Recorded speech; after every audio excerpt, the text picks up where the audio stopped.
back to my YouTube channel. Hari ini aku bukan mau bikin makeup tutorial. Seperti kalian bisa lihat di judulnya, jadi kali ini aku mau story time tapi agak lebih bisa dibilang creepy atau paranormal story kayak gitulah pokoknya. Jadi berdasarkan polling di Instagram waktu itu, ternyata banyakan yang memilih kalau aku ngomong aja, nggak usah pakai makeup, nggak usah pakai ngapa-ngapain. Jadi jadi kali ini aku bercuap-cuap aja ya guys. So kalian bisa dengerin juga semacam radio gitu, sambil bebenah, sambil mungkin beberes rumah atau sambil ngapain, kalian bisa dengerin aku ngomong. Oh ya, sebelum aku lupa, jadi ini aku lipstiknya pakai SK Lip Gloss yang Jakarta. Terus soft lens yang aku pakai itu dari Olens Contact Lens yang warnanya pink. Oke, jadi kalau kalian penasaran gimana ceritanya pengalaman-pengalaman aku itu, keep on watching. Jadi mari kita sambil ngopi aja, karena aku tuh suka banget sama kopi. Tumblernya boleh mahal ya, Starbucks tetap isinya coffee mix guys.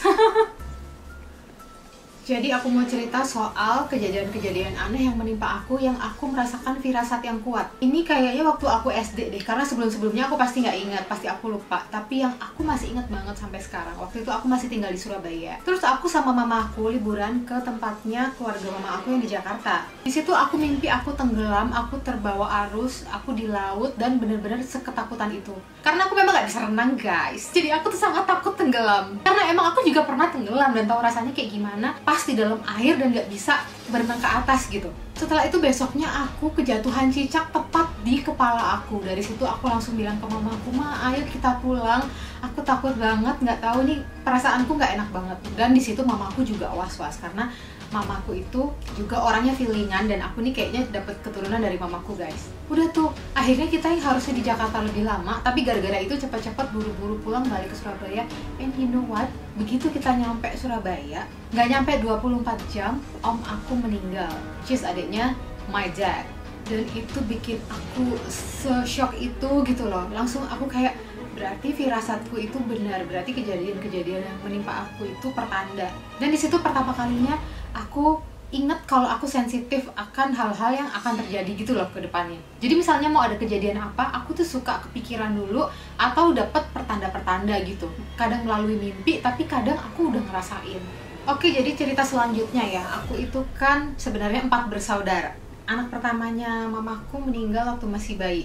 Anak keduanya mamaku jadi kakakku yang pertama. Lalu ada anak lagi, laki lagi.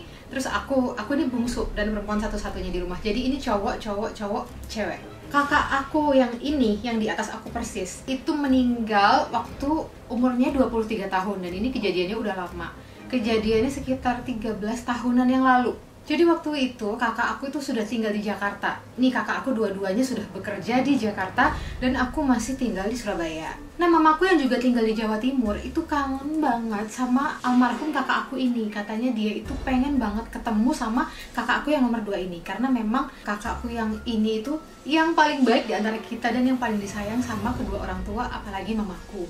Memang kan katanya anak laki lebih dekat sama ibu ya, dan kalau anak perempuan lebih dekat sama ayahnya. Itu benar sih. Jadi akhirnya orang tuaku, mamaku sama papaku tuh berangkat ke Jakarta untuk visit kakak aku ini. Jadi di hari-hari terakhirnya itu mamaku masih bisa ketemu sama kakak aku. Nah, aku yang lagi di Surabaya pada saat itu, aku tuh mimpi guys, aku tuh mimpi kalau aku sama kakakku ini, kita tuh pergi ke pantai. Di pantai itu sepi, nggak ada orang, hanya ada kita berdua. Terus kakak aku tuh narik aku ke air. Aku bilang, "Kak, jangan Kak, aku kan nggak bisa renang. Ayo ikut kakak." Dan dia tuh bener-bener narik aku sampai kita berdua tenggelam, tergulung ombak. Dan itu bener-bener aku di situ, aku ketakutan, aku tenggelam sampai akhirnya kita terhempas di pulau yang lain. Dan pada saat aku nyampe ke pulau itu, aku sendirian dan aku nyari-nyari kakakku tuh udah nggak ada. Terus waktu itu aku tuh kayak kangen banget sama kakak aku ini yang nomor 2 ini. Karena memang aku sama kakakku yang nomor 2 itu deket banget guys. Malah orang tuh selalu ngira kita tuh pacaran karena sangat mesra gitu. Biasanya kalau kakak adik kan berantem mulu ya kan, terus kadang selek mulu atau nggak akrab. Nah, aku sama kakakku yang nomor 2 ini tuh seakrab itu, sedekat itu. Jadi walaupun kakak aku di Jakarta, dia tuh sering banget SMS aku. Zaman dulu kan nggak ada WhatsApp ya, kita masih SMS-an. Jadi teleponan, SMS tuh intens banget. Jadi waktu kakak aku itu gak ada, posisinya orang tuaku udah di Jakarta, tapi aku ada di Surabaya sendirian guys. Cuman pada saat itu aku sudah punya anak ya, jadi aku terbang ke Jakarta bawa anak aku. Waktu itu anak aku masih umur 1,5 tahun. Cuman aku nggak dikasih tahu kalau kakak aku tuh sudah meninggal. Aku dikasih taunya kakak aku sakit keras gitu. Jadi aku tuh taunya kalau kakak aku meninggal itu ya pas aku nyampe di sana, baru aku melihat sendiri kalau kakak aku tuh udah nggak ada. Dan ya emang aku shock banget. Dan di situ baru aku sadar kalau aku udah mimpi, dan mimpiku itu ternyata bener. Tapi kan aku denial ya, nggak mungkin lah kakak aku nggak sakit apa-apa kok, masa mimpi aku kayak gitu. Dan seiring berjalannya waktu, semakin nambah umur aku, feelingku tuh semakin kuat. Jadi aku lebih sensitif akan banyak hal. Ada cerita lagi nih guys. Jadi waktu itu aku sama Irma, aku lagi di rumahnya Irma, lagi tidur. Waktu itu siang-siang, nggak tahu kenapa kok aku tiba-tiba bisa tidur siang, aku lupa. Terus si Irma tuh teriak dan aku kaget tiba-tiba, apaan sih mak gitu kan. Nah, ada lalat katanya, lo tahu tuh lalat. Terus Irma tuh bilang, aduh Nat, ada lalat di piring gitu. Terus aku tuh langsung yang, iya waktu itu kan lo pernah cerita mak, ini aku masih diselimut loh guys, masih diselimut sambil ngadep ke sana. Kan waktu itu yang kita di restoran bareng kan, terus lo nyelepak lalat gitu, terus lalatnya mati. Loh ini sekarang Nat, ini loh gitu. Aku langsung, iya waktu itu kan udah lama sih mak, terus lalatnya kan posisinya begini kan. Terus kata Irma, Nat, ini sekarang lihat nih di piring gue, lalatnya lagi begitu posisinya. Aku langsung bangun akhirnya dan ngeliat langsung kayak, loh bukannya lu pernah cerita ya sama gue, kayaknya pernah kejadian deh ini mak. Terus udah gitu Irma bilang, enggak nanti itu barusan aja sekarang. Aku tuh langsung kayak, my god ini tuh bener-bener deja vu, karena aku ngerasa itu kejadian udah lama, seolah-olah aku sama Irma lagi di restoran dan hal itu kejadiannya di depan mataku. Terus akhirnya kita ketawa-ketawa gitu, gila ya bisa gitu ya. Aku tuh siang baru bangun tidur juga bingung, buset ini kok gini ya gitu. Dan dari situ banyak banget kejadian-kejadian lain guys. Terus ya aku tuh juga mimpi kalau pasangan aku tuh melakukan sesuatu. Jadi misalnya pacar aku cheating, pacar aku mulai bertingkah atau gimana, itu aku udah mimpi, tau gak?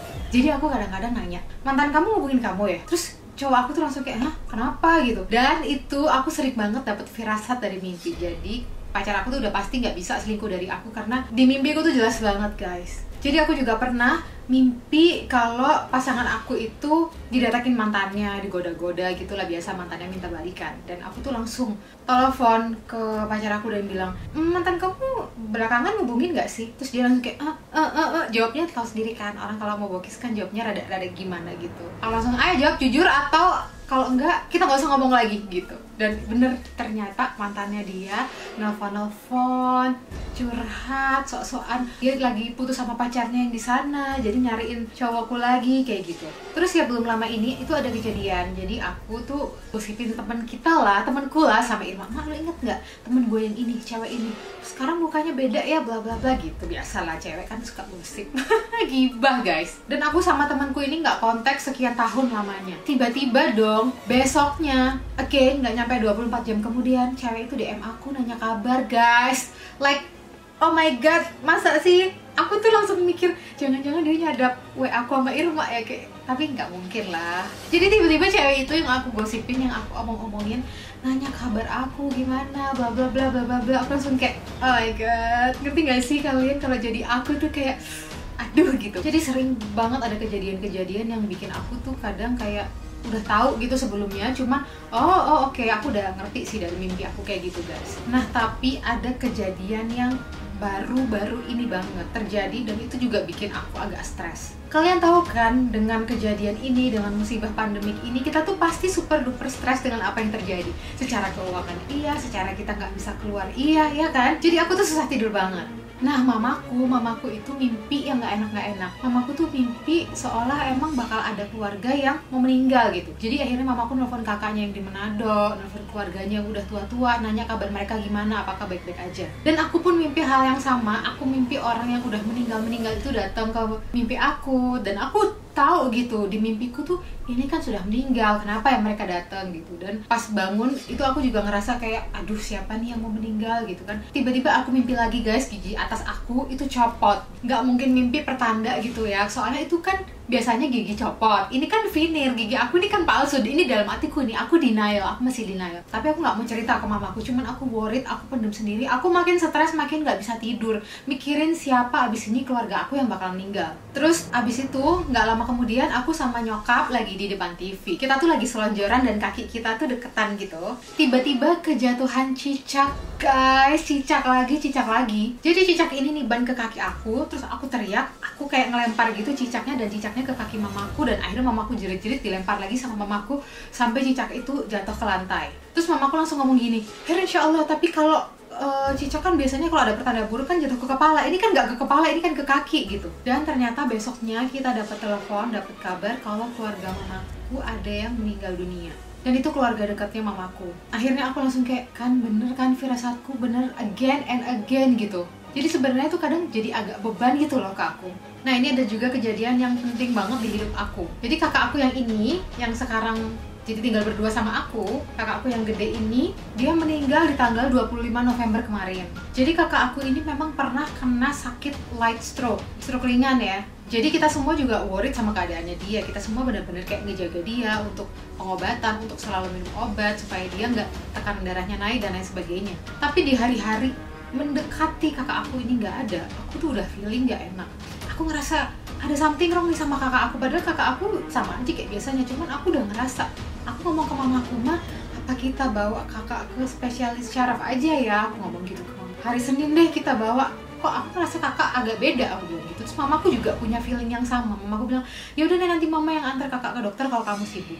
Terus pada saat itu juga aku tuh nggak bisa tidur, aku kepikiran banget. Aku bahkan sempet instastory, nanti aku bakalan taruh instastorynya kalau aku tuh stres gitu loh. Jadi aku tuh sempet curcol kalau aku tuh punya firasat kalau ada hal yang buruk bakal menimpa. Sebenarnya deep inside aku tahu, aku ngerasa kalau aku tuh bakal kehilangan kakak aku yang ini. Tapi aku denial lah, aku tepis kayak, enggak, kakak mah panjang umur, kakak kan sehat-sehat aja, dia kuat kok gitu. Sampai pada akhirnya waktu itu kakak aku masuk rumah sakit dan kakak aku koma. Dokter bilang harapan hidup kakak aku waktu itu 30%. Tapi di keyakinan aku yakin banget kakak aku ini hanya tinggal 5-3%. Dan aku sangat-sangat yakin kalau kakak aku ini nggak bakal panjang umur. Jadi 2 hari selama kakak aku di ICU, selama dia nggak sadar itu aku dan mama aku tuh benar-benar nangis. Aku setiap hari nggak bisa tidur. Aku sampai nangis ke pasangan aku bilang ke cowok aku, "Ini Kak Akib kenapa kok kayak begini?" gitu. Terus aku kan punya asisten dan dia tuh akrab banget sama aku kan. Waktu asisten aku itu jenguk ke rumah sakit tuh aku nangis banget.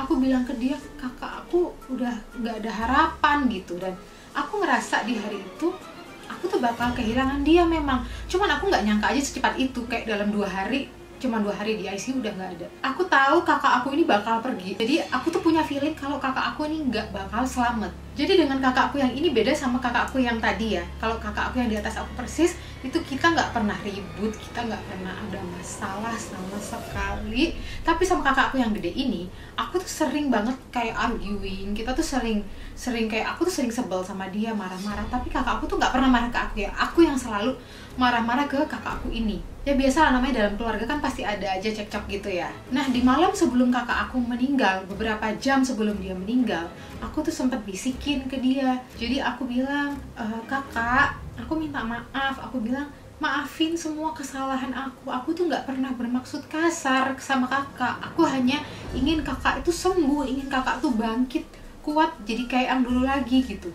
Aku juga bilang ke kakak aku waktu itu, kalau aku minta maaf, dan aku juga sudah memaafkan semua kesalahan kakak. Aku bilang gitu, "Mama, Abah, semuanya sudah maafin kakak. Kita semua udah ikhlas. Jadi kakak sekarang ayo kita pulang." Aku bilang gitu. Aku udah nggak bilang kakak ayo sembuh, nggak sama sekali. Karena aku udah tahu gitu kalau kakak aku ini mungkin cuma nunggu keikhlasan dari aku dan orang tua aku aja gitu untuk pergi. Aku bisikin kupingnya, aku bacain di Al-Fatihah, aku bacain di sholawat di kupingnya. Dan beberapa jam setelah itu guys, akhirnya kakak aku meninggal. Jadi itu tadi beberapa hal yang bikin aku itu kadang stres. Aku nggak ngerti ini tuh sial atau anugerah. Kalau menurut kalian kayak gimana?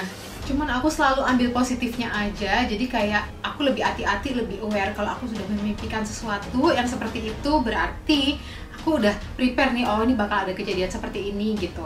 Paling enggak aku kayak udah dapet sign duluan gitu loh, udah kalau bakal ada kejadian yang nggak enak. Jadi kalau memang musibah itu terjadi, aku udah nggak terlalu kaget gitu. Oke guys, segitu dulu videonya dari aku. Semoga kalian suka sama video ini. Komen di bawah kalau kalian pengen dengar cerita-cerita lagi dari aku, karena masih banyak sih kejadian-kejadian yang lain yang belum aku ceritain, supaya videonya nggak kepanjangan. Thank you so much for watching. Jangan lupa di like videonya, subscribe YouTube channel aku, dan follow Instagram aku. Have a nice day and bye-bye.